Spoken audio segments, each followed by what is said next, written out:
Sujan please ನಂಗೆ ಇನ್ನೂ ಆಸೆ ತೋರಿಸ್ಬೇಡ. ಡ್ಯಾಡಿ ಹೇಳಿದ ತಕ್ಷಣ ಖುಷಿಯಿಂದ ಓಡಿ ಬಂದೆ ನಿನ್ನ ಹತ್ರ.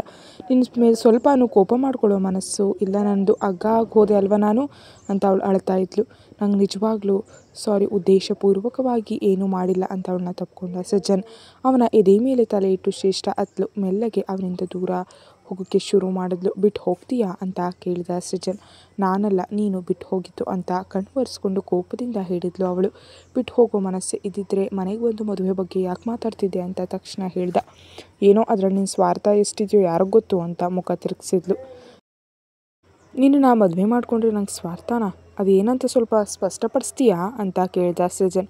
2 ನಿಮಿಷ ಗಲ್ಲದ ಮೇಲೆ ಬೆರಳು ಇಟ್ಕೊಂಡು ಯೋಚನೆ ಮಾಡ್ತಾ, ನಾನು ಸುಂದರವಾಗಿದ್ದೀನಿ, ಚೆನ್ನಾಗಿ ಓದಿದ್ದೀನಿ, ನಮ್ಮ ಡ್ಯಾಡಿಗೆ ಒಳ್ಳೆ ಆಸ್ತಿ ಇದೆ, ನಮ್ಮದು ಒಳ್ಳೆ ಕುಟುಂಬ, ನಾನು ಒಬ್ಬಳೇ ಮಗಳು ಅಂತ ಪೋಸ್ ಕೊಟ್ಲು. ಇದೆಲ್ಲ ನಿನ್ನ ಹತ್ರ ಇಲ್ದಿದ್ರೆ ನಿನ್ನನ್ನು ಮದುವೆ ಮಾಡ್ಕೊಳ್ಳಲ್ಲ ಅಂತ ಹೇಳ್ತಿದೀಯಾ ಅಂತ ಸೊಂಟದ ಮೇಲೆ ಕೈ ಇಟ್ಕೊಂಡು ಅವಳನ್ನು ನೋಡ್ತಾ ಕೇಳ್ದ. ಯಾರಿಗೂ ಗೊತ್ತು ಅಂತ ಶ್ರೇಷ್ಠ ಮುಖ ತಿರುಗಿಸಿದ್ಲು. ಅವಳ ಕೈಯನ್ನು ಹಿಡಿದು ತನ್ನ ಹತ್ರ ಇಳ್ಕೊಂಡು, ಹಾಗಾದರೆ ನೀನು ನನ್ನನ್ನು ಮದುವೆ ಮಾಡ್ಕೊಳ್ಳಲ್ಲ ಅಂತಿದೀಯಾ ಅಂತ ಕೇಳ್ದ. ಹೌದು. ಈಗ ಹೇಳು ಅಂತ ಇನ್ನೂ ಹತ್ತಿರ ಎಳ್ಕೊಂಡ ಸುಜನ್. ಒಬ್ಬಂಟಿ ಆಗಿರೋ ಹುಡುಗಿನ ಬೆದರಿಸ್ತಿದೀಯಾ ಅಂತ ಕೇಳಿದ್ಲು. ನೀನು ಹುಡುಗಿ ಅಂತ ನನಗೆ ಅನಿಸ್ತಾನೇ ಇಲ್ಲ ಅಂತ ಅವನು ಹೇಳಿದ ತಕ್ಷಣ ಅವಳು ಕೋಪದಿಂದ ಕೈ ಬಿಗಿದು ಅವನ ಹೊಟ್ಟೆಗೆ ಗುದ್ದಿದ್ಲು. ಇಷ್ಟು ಅವಮಾನ ಆದಮೇಲೆ ನಾನು ಇಲ್ಲಿ ಯಾಕಿರಲಿ ಅಂತ ಕೋಪದಿಂದ ಹೇಳಿದ್ಲು. ಪರವಾಗಿಲ್ಲ, ನಾನು ಹುಡುಗಿನ ಹಾಗೆ ಬದಲಾಯಿಸ್ಕೊಳ್ತೀನಿ ಅಂತ ಹೇಳ್ದ.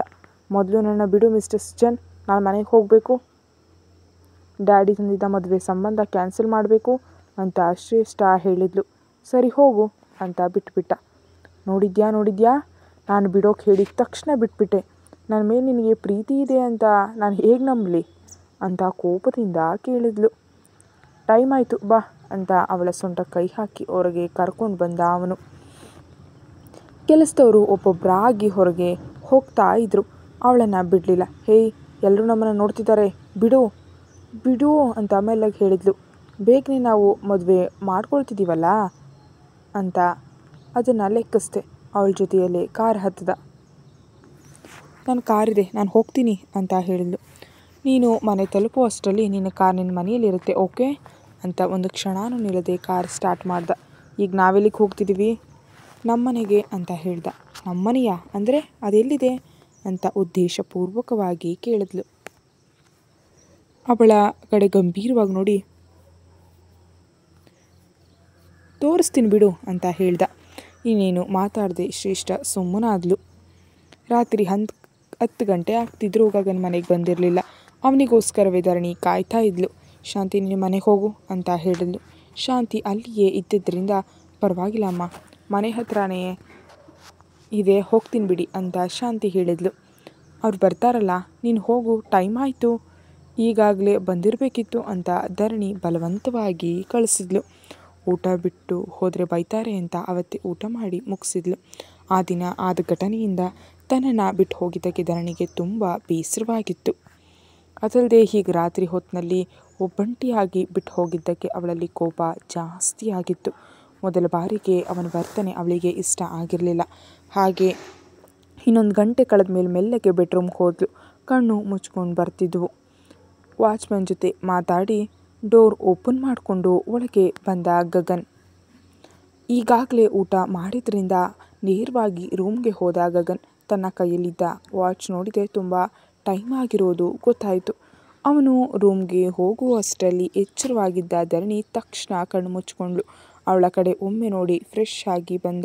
ಸ್ವಲ್ಪ ಸಮಯ ಫೋನ್ ಚೆಕ್ ಮಾಡಿ ಅವಳ ಪಕ್ಕ ಮಲಗ್ದ. ಅವಳು ನಿದ್ದೆಯಲ್ಲಿದ್ದಾಳೆ ಅಂತ ಅಂದ್ಕೊಂಡು ಮೆಲ್ಲಗೆ ಅವಳ ಸೊಂಟ ಕೈ ಹಾಕಿ ತಪ್ಪಿಕೊಂಡು ಮಲಗ್ದ. ಹಾಗೇನು ಕೋಪದಲ್ಲಿದ್ದ ಧರಣಿ ಮೆಲ್ಲಗೆ ಅವನ ಕೈ ತೆಗೆದ್ಲು. ಇದರಿಂದ ಅವಳಿಗೆ ಎಚ್ಚರ ಆಗಿದೆ ಅಂತ ಅವನಿಗೆ ಗೊತ್ತಾಯಿತು.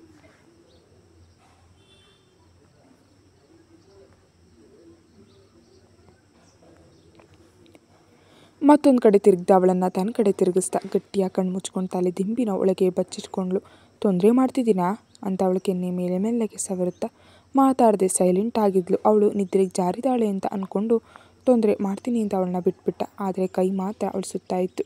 ಇಷ್ಟು ತಡವಾಗಿ ಬಂದರೂ ಸರಿಯಾಗಿ ಮಾತಾಡದ ಅವನ ವರ್ತನೆಗೆ ಒಂದು ರೀತಿ ಬೇಸರ ಅವಳನ್ನು ಆವರಿಸ್ತು. ಅವಳಿಗೆ ಗೊತ್ತಲ್ಲದೆ ನೆಗೆಟಿವ್ ಯೋಚನೆಗಳು ಬರ್ತಿದ್ವು. ಅದನ್ನು ಗಮನಿಸೋ ಸ್ಥಿತಿಯಲ್ಲಿ ಅವಳು ಇರಲಿಲ್ಲ. ಅದೇ ಯೋಚನೆಯಲ್ಲೇ ತನ್ನ ಮೇಲೆ ಇರೋ ಅವನ ಕೈಯನ್ನು ಮತ್ತೆ ತಳ್ಳಿದ್ಲು. ಏನಾಯಿತು ಅಂತ ಸ್ವಲ್ಪ ಗಂಭೀರವಾಗಿ ಕೇಳ್ದ. ತಕ್ಷಣ ಹೆದರ್ಕೊಂಡು ಮೆಲ್ಲಗೆ ಕಣ್ಣು ತೆರೆದು ನೋಡಿದ್ಲು. ನಿನ್ನೆ ಕೇಳ್ತಿದ್ದೀನಿ ಹೇಳು ಅಂತ ಅದೇ ಗಂಭೀರತೆಯಿಂದ ಕೇಳ್ದ. ಏನಿಲ್ಲ ಅಂತ ಅಡ್ಡವಾಗಿ ತಲೆಯನ್ನು ಆಡಿಸಿದ್ಲು. ತಳ್ತಿದೀಯಾ ಅಂತ ತನ್ನ ಹತ್ರ ಹೇಳ್ಕೊಂಡ.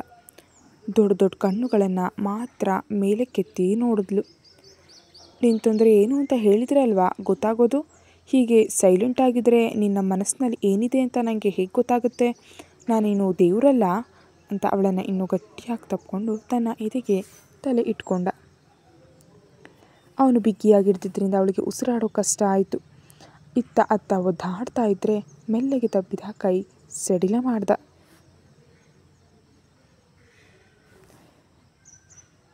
ತೊಂದರೆ ಏನು ಅಂತ ಹೇಳಿದರೆ ಹೇಳು, ಇಲ್ಲ ಅಂದರೆ ಇಲ್ಲ, ಸುಮ್ಮನೆ ಟೈಮ್ ವೇಸ್ಟ್ ಮಾಡಬೇಡ ಅಂತ ಗಗನ್ ಹೇಳ್ದ. ಈ ಬಾರಿ ಅವನನ್ನು ಪೂರ್ತಿಯಾಗಿ ಬಿಟ್ಬಿಟ್ಟ. ಗಂಡನ ತಬ್ಬಿದ ಕೈಯಿಂದ ದೂರ ಆಗೋಕೆ ಇಷ್ಟ ಇಲ್ಲದ ಹಾಗೆ ಅವನ ಟೀ ಶರ್ಟ್ ಇಟ್ಕೊಂಡು ಮತ್ತೊಂದು ಕಡೆ ತಿರುಗಿದ್ದ. ಅವನೇನಂದ ಹಾಗೆ ಅವಳ ಕಡೆ ತಿರುಗ್ದ. ನೀವ್ಯಾಕಿಷ್ಟು ತಡವಾಗಿ ಬಂದ್ರಿ? ಯಾಕೆ ನನ್ನ ಒಬ್ಬಳನ್ನೇ ಬಿಟ್ಟು ಹೋಗಿದ್ರಿ ಅಂತ ಧರಣಿ ಕೇಳಿದ್ಲು. ಅವಳಷ್ಟು ಮುಗ್ಧವಾಗಿ ಮುಖ ಇಟ್ಕೊಂಡು ಕೇಳ್ತಾ ಇದ್ದರೆ ಅವನ ತುಟಿಗಳು ಮೆಲ್ಲಗೆ ನಕ್ಕದ್ವು. ಈಗ ನೀನು ಕೋಪದಲ್ಲಿದ್ದೀಯಾ ಅಂತ ಹಾಗೆ ನೋಡ್ತಾ ಕೇಳ್ದ. ಹೌದು ಅಂತ ಹಾಗೆ ಸಣ್ಣಗೆ ತಲೆ ಆಡಿಸಿದ್ಲು. ಆ ಎಕ್ಸ್ಪ್ರೆಷನ್ಗೆ ಅವನಿಗೆ ತುಂಬ ನಗು ಬಂದ್ಬಿಡ್ತು. ಜೋರಾಗಿ ನಗ್ದ. ಅವನು ನಕ್ಕಿದ್ದಕ್ಕೆ ಇನ್ನೂ ಕೋಪ ತುಟಿಗಳನ್ನ ಒಳಗೆ ಮಡಚ್ಕೊಂಡು ಆದರೆ ಮುಖವನ್ನು ಗಂಟು ಮಾಡಿಕೊಂಡು ಅವನನ್ನೇ ನೋಡ್ತಾ ಇದ್ಲು. ಹಾಗಾದರೆ ಕೋಪ ತೋರಿಸು ಅಂತ ಹೇಳಿದ ತಕ್ಷಣ ಅದು ಗೊತ್ತಿದ್ರೆ ಹೀಗಿರ್ತಿದ್ನಾ ಅಂತ ಮನಸ್ಸಿನಲ್ಲೇ ಅಂದ್ಕೊಂಡು ಕಣ್ಣು ಕೆಳಗಿಳಿಸಿದ್ಲು. ಅವನ ಕೈ ಅವಳ ಕತ್ತಿನ ಹತ್ತಿರ ಬಂದ ತಕ್ಷಣ ಇನ್ನೂ ಗಟ್ಟಿಯಾಗಿ ಕಣ್ಣನ್ನು ಮುಚ್ಕೊಂಡ್ಳು. ಕೆಲವು ಕ್ಷಣಗಳು ಗಮನಿಸಿ ಅವನ ಕೈಯನ್ನು ಅವಳ ಸೊಂಟದ ಮೇಲೆ ಇಟ್ಟ ಗಗನ್.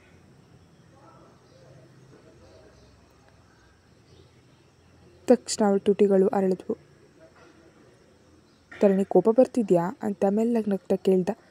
ಹೌದು ಅಲ್ಲ ಅಂದ ಹಾಗೆ ಅಡ್ಡವಾಗಿ ತಲೆ ಆಡಿಸಿದ್ಲು. ಅವನ ಕೈಗಳು ಮಾಡ್ತಿದ್ದ ಮೋಡಿಯಿಂದಾಗಿ ಗಟ್ಟಿಯಾಗಿ ಕಣ್ಣು ಮುಚ್ಕೊಂಡು ಅವನ ಕತ್ತಿನ ಹತ್ತಿರ ಮುಖ ಬಚ್ಚಿಟ್ಕೊಂಡ್ಳು. ಹೇಯ್ ನನ್ನನ್ನು ಬಿಡು ಅಂತ ಉದ್ದೇಶಪೂರ್ವಕವಾಗಿ ಹೇಳ್ದ. ಆದರೆ ಅವಳು ಅವನನ್ನು ಬಿಡಲಿಲ್ಲ.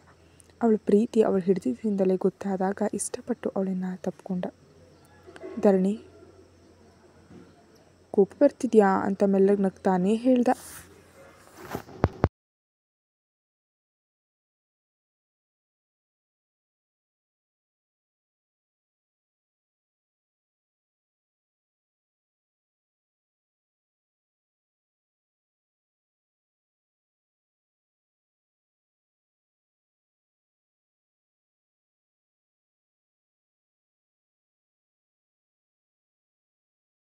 ಕಂಬಳಿಯನ್ನು ಕತ್ತಿನವರೆಗೂ ಎಳ್ಕೊಂಡು ಅವನ ಕತ್ತಿನ ಹತ್ತಿರ ಮುಖ ಬಚ್ಚಿಟ್ಕೊಂಡು ಆ ಪ್ರಯತ್ನದಲ್ಲಿ ತನ್ನ ಕೈಯನ್ನು ಅವನ ಕೆನ್ನೆ ಮೇಲೆ ಇಟ್ಟಿದ್ಲು ಧರಣಿ. ತುಂಬ ಟೈಮ್ ವೇಸ್ಟ್ ಮಾಡಿದೆ ನೀನು ಅಂತ ಗಗನ್ ಹೇಳ್ದ. ನಾನೇನು ಮಾಡಿದೆ? ನಿದ್ರೆ ಮಾತ್ರೆಗಳು ಮೆಲ್ಲಗೆ ಬರ್ತಿದ್ವು. ಚೆನ್ನಾಗಿ ಮಲಗಿದ್ದ ನನ್ನನ್ನು ಡಿಸ್ಟರ್ಬ್ ಮಾಡಿದೆ ಅಂತ ಅವಳ ಕತ್ತಿನ ಮೇಲೆ ಬೆರಳಿನಿಂದ ಸವರುತ್ತಾ. ನಾನೇನು ಮಾಡಿಲ್ಲ, ನೀವೇ ತಡವಾಗಿ ಬಂದ್ರಿ ಅಂತ ಕಣ್ಣು ಮುಚ್ಚುತ್ತಾ ತೆರೆಯುತ್ತಾ ಹೇಳಿದ್ಲು. ಮಾತಾಡೋಗ್ಬಿಟ್ರೆ ತುಂಬ ಮಾತಾಡ್ತೀಯ, ಸೈಲೆಂಟಾಗಿ ಮಲಗು ಅಂತ ಪೂರ್ತಿಯಾಗಿ ಅವಳ ಕಡೆ ತಿರುಗಿ ತಪ್ಪಿಕೊಂಡ. ನೀವೇ ತಡವಾಗಿ ಬಂದು ನನ್ನನ್ನೇ ಅಂತಿದ್ದೀರಾ ಅಂತ ನಿದ್ರೆ ಮಾಡೋಕೆ ಪ್ರಯತ್ನಿಸ್ತಾ ಇದ್ದ ಅವನನ್ನು ಮತ್ತೆ ಎಬ್ಬಿಸಿದ್ಲು ಧರಣಿ. ನಿನಗೆ ನಿದ್ರೆ ಬರ್ತಿಲ್ವಾ? ಇನ್ನಷ್ಟು ಹತ್ತಿರ ಎಳ್ಕೊಂಡ ತಕ್ಷಣ ಹ್ಞೂ ಅದೇನಿಲ್ಲ ಅಂತ ಗಾಬರಿಯಿಂದ ಹೇಳಿದ್ಲು ಧರಣಿ. ತಕ್ಷಣ ಕಣ್ಣು ಮುಚ್ಕೊಂಡ್ಳು. ಕಂಬಳಿ ತಲೆಗೆ ಹಾಕ್ಕೊಳ್ಳುತ್ತಾ ಅವನ ತುಟಿಗಳು ಅರಳಿದ್ವು. ರಿಲ್ಯಾಕ್ಸ್ ಆಗಿ ಕಣ್ಣು ಮುಚ್ಕೊಂಡ. ಆ ಮುಚ್ಚಿದ ಕಣ್ಣುಗಳ ಹಿಂದೆ ತುಂಬ ಯೋಚನೆಗಳು ಇದ್ವು.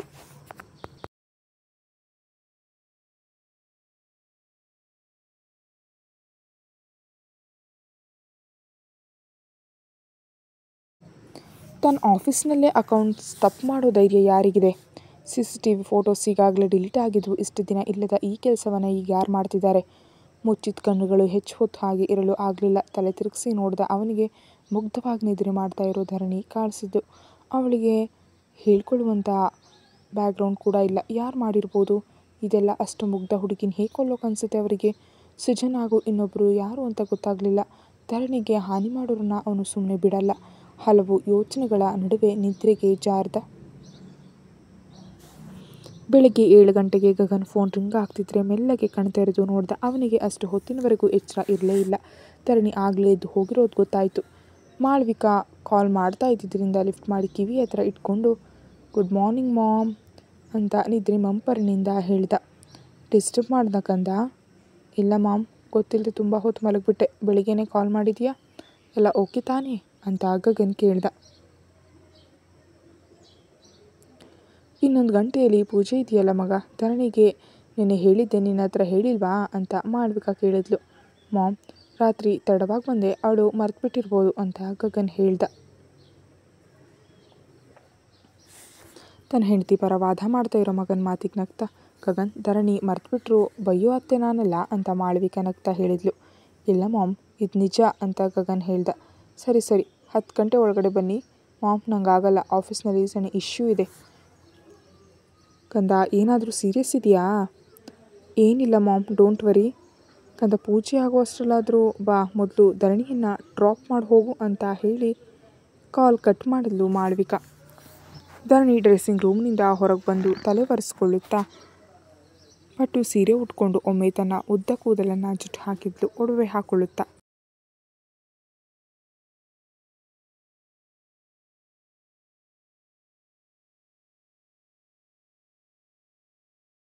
ಅವಳ ಹಿಂದೆ ನಿಂತಿದ್ದ ಗಗನ್ ನೋಡಿ ಇದರ ಕಾಫಿ ತರಲಾ ಅಂತ ಅವಳು ಅವಸರದಿಂದ ಹೋಗ್ತಿದ್ರೆ ಅವಳನ್ನು ಹಿಡಿಯೋಕೆ ಹೋಗ್ತಿದ್ರೆ ದೂರ ಸರಿದ್ಲು ಧರಣಿ. ಏನಾಯಿತು? ಅವನ ಮುಖದಲ್ಲಿ ಕೋಪ ಇತ್ತು. ಪೂಜೆ ಇದೆ ಅಂತ ಅತ್ತೆ ಹೇಳಿದರು, ಅದಕ್ಕೆ ನೀವು ಹೋಗಿ ಸ್ನಾನ ಮಾಡಿ ಬನ್ನಿ ಅಂತ ಹೇಳ್ತಾ ಅವನ ನೋಟಕ್ಕೆ ಗಲಿಬಿಲಿಯಾಗಿ ಮುಖ ತಿರುಗಿಸಿದ್ಲು.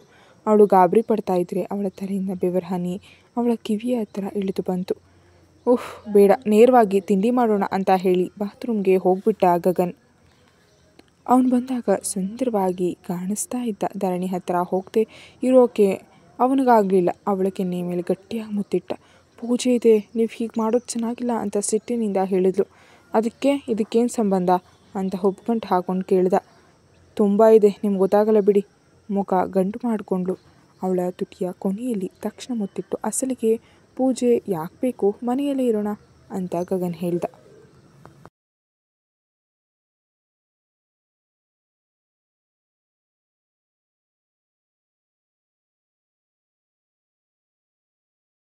ಅವನ ಮಾತಿನ ಹಿಂದಿನ ಉದ್ದೇಶ ಅರ್ಥ ಆಗಿ ಬೇಡ ಅಂತ ತಕ್ಷಣ ಹಾಲ್ಗೆ ಹೋಗ್ಬಿಟ್ಲು.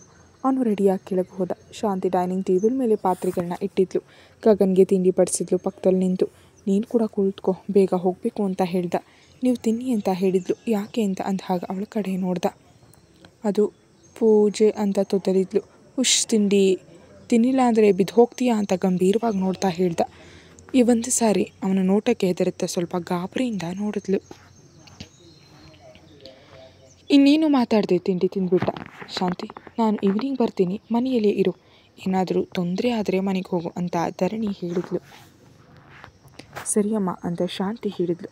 ಅಲ್ಲಿಂದ ರೂಮ್ಗೂ ಹೋಗಿ ತನ್ನ ಫೋನ್ ಪರ್ಸ್ ತಗೊಂಡು ಕೆಳಗೆ ಬಂದಳು ಧರಣಿ. ಅಯ್ಯೋಯ್ಯೋ ಮರ್ತುಬಿಟ್ಟೆ ಅಂತ ಸಡನ್ನಾಗಿ ಹೇಳಿದ್ಲು.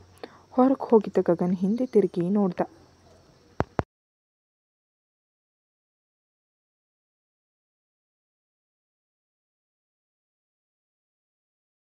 ನೀನು ಯಾಕೆ ಈ ಬಟ್ಟೆಯಲ್ಲಿದ್ದೀರಾ?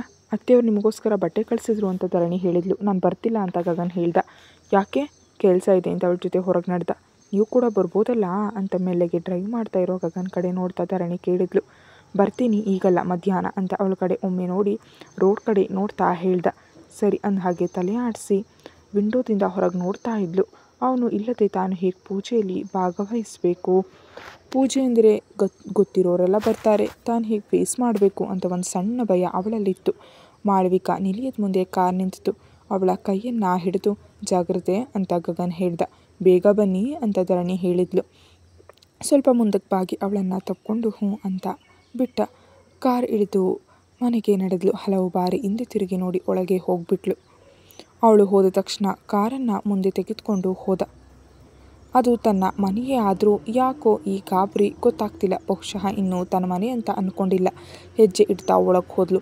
ಹಾಲ್ನಲ್ಲಿ ಸೋಫಾದಲ್ಲಿ ಕೂತಿರೋ ಮಾಳವಿಕಾ ಕಾಣಿಸಿದ್ರು.